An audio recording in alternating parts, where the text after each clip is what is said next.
MP tourism का आपने एक ऐड, बड़ा चर्चित ऐड है, सुना होगा, एमपी गजब है अजब है। लेकिन ये केवल टूरिज्म डिपार्टमेंट पर ही ये फिट नहीं बैठता, बल्कि ये शिक्षा विभाग के ऊपर भी पूरा फिट बैठता है। क्यों, वो मैं अब आपको बता देता हूँ। शिक्षा विभाग और अन्य विभागों पर भी फिट बैठता है। मध्य प्रदेश में एक विभाग है, जनजाति विभाग, है ना, ट्राइबल डिपार्टमेंट जिसे कहते हैं। मध्य प्रदेश में जो सरकारी स्कूल हैं वो दो विभागों के होते हैं, एक स्कूल शिक्षा के और एक होते हैं ट्राइबल डिपार्टमेंट के। कहने का अर्थ ये है कि शिक्षकों की नियुक्ति सिर्फ स्कूल शिक्षा विभाग नहीं करता, बल्कि ट्राइबल डिपार्टमेंट भी करता है। वर्ग 1 यानी उच्च माध्यमिक शिक्षक भर्ती 2023 में स्कूल शिक्षा विभाग के साथ साथ ट्राइबल विभाग ने भी अपने यहाँ जॉब की वैकेंसी जो है विज्ञापन निकाला। दोनों विभागों की संयुक्त परीक्षा हुई। अब इस मामले में भर्ती पर रोक लगी हुई है। ईडब्ल्यूएस के जो 2018 के मामले हैं उसको लेकर, इसको लेकर मैंने पूर्व में भी कई वीडियो जारी किए जो आपने देख भी लिए होंगे। अब इसी बीच जनजाति विभाग, ट्राइबल डिपार्टमेंट अपने स्कूलों में शिक्षक को नियुक्ति देने के लिए रोस्टर जो है जारी करता है, कार्रवाई शुरू करता है।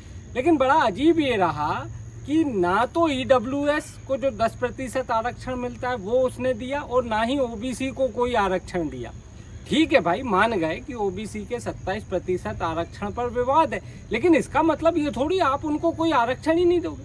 कई विषय ऐसे हैं, वर्ग 1 में विषयवार भर्ती होती, कई विषय ऐसे हैं जिसमें ओबीसी को कोई रिजर्वेशन ही नहीं दिया। ऐसे ही कई विषय ऐसे भी हैं जिनमें ईडब्ल्यूएस को नहीं दिया। जाहिर सी बात है, विभाग के इस तानाशाहीपूर्ण रवैये को लेकर कोर्ट तो मामला जाना ही था। ओबीसी वर्ग के कैंडिडेट ने पहले ही हाई कोर्ट में मामला लगा रखा है, जहां 17 सितंबर को इसकी सुनवाई होनी थी, लेकिन वो सुनवाई आगे बढ़ गई। अभी डेट फिक्स नहीं है। उस मामले में पहले ही गवर्नमेंट को नोटिस जारी हो गए कि भैया ये क्या कर रहे हो, 27% विवादित है, तो क्या इसका मतलब ओबीसी को क्या 0 भी नहीं दोगे क्या?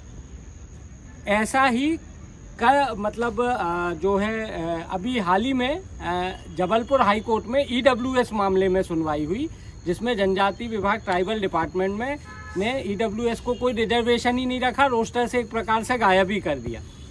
7 दिन के अंदर ईडब्ल्यूएस वाले मामले में सरकार को जवाब देना है हाई कोर्ट को कि भैया हमने इस वजह से ईडब्ल्यूएस का आरक्षण खा गए।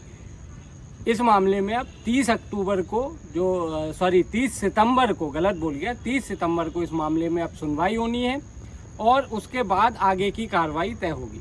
लेकिन आप यहाँ देखिए कि ये विभाग, मतलब आपको, मुझे तो ये लगता है कि क्या वाकई में जो विभाग है वो नौकरी देना भी चाहते हैं, जब क्लियर है कि ओबीसी रिजर्व कैटेगरी है, ईडब्ल्यूएस रिजर्व कैटेगरी है, ये संविधान है, कानून है, आपको रिजर्वेशन देना पड़ेगा। उसके बाद भी आप जान करके नहीं दे रहे, जाहिर सी बात है मामला कोर्ट जाएगा, लंबा खिंचेगा।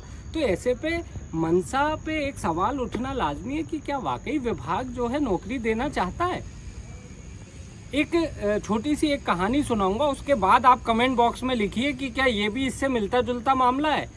मुझे 15 साल हो गए पत्रकारिता में। एक बार, मैं नाम किसी का भी नहीं लूँगा यहाँ, एक बार मैं एक अधिकारी के पास बैठा था, तो वहाँ एक किसी पार्टी का एक जो है छोटे भैया जो नेता होते वो आए, और उन्होंने एक जेन्युइन काम का कहा कि साहब ये काम कर दो। तो वो अधिकारी ने मना कर दिया कि नहीं नहीं, ऐसा वैसा जो भी उसको क्वायरी निकालनी।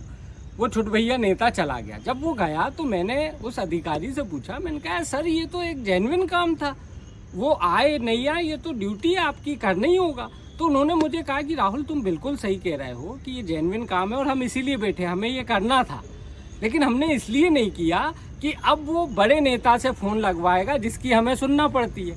जैसे ही वो फ़ोन लगाएगा हम बोल देंगे अरे हाँ साहब ये तो जो है ठीक, हमें नहीं मालूम था, ये आपका आदमी अब भी कर देते हैं, बुलाओ।